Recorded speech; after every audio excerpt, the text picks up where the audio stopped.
આના પર બાલ અને સોપારી રાખી એમની સામે મૂકી દે અને એમને સાષ્ટાંગ નમન કર. જી.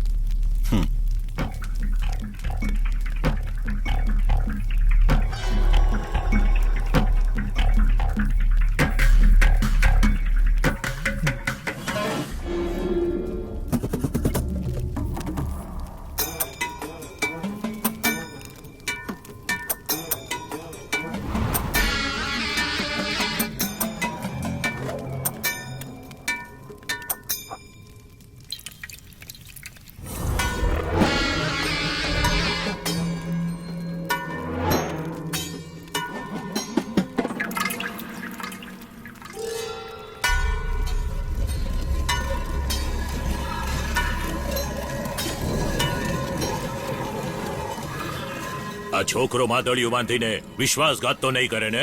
નહીં નહીં નહીં. કારણ કે આ સાધારણ માદળિયું નથી, વશીકરણ માદળિયું છે. મારી આ માતા બહુ જ દયાળુ છે, છતાંય વિશ્વાસઘાતીને એક ક્ષમા નથી કરતી. નિશ્ચિંત રહો, માણિકપુર રજવાડાની એ રાજકુમારી હવે આની થઈ જશે અને બધી સંપત્તિ આ છોકરાના પિતાને મળી જશે. પોતાનું કામ થઈ ગયા પછી મારી સાથે દગો તો નહીં કરો ને? હું આપની સાથે કોઈ દગો નહીં કરું, ના કોઈ વિશ્વાસઘાત કરીશ. આ દેવી માં તો બધું જાણે છે.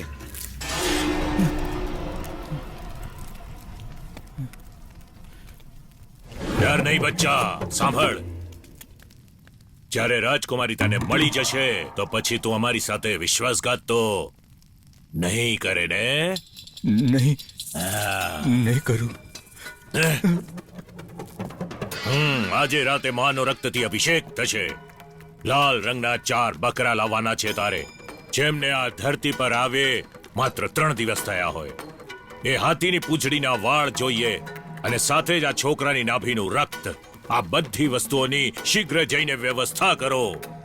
હા ગુરુજી. પૂજા સંપન્ન થતાં જ રાજકુમારીનો રુદ્ર પ્રતિ પ્રેમ સમાપ્ત થઈ જશે. પછી હેમાવતીના હૃદયમાં એક જ શખ્સ હશે, તું, માત્ર તું. સમજી ગયો?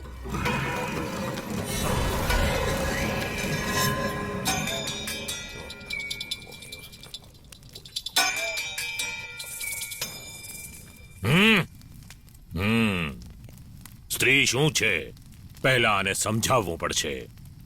પંચમહાભૂતો સાથે આપણા શરીરમાં એક બીજી પણ શક્તિ છે, કુંડલિની શક્તિ. એને જાગૃત કરનારી એક જ સ્ત્રી છે આ ભૂમિ પર, અને એ છે સુનૈના.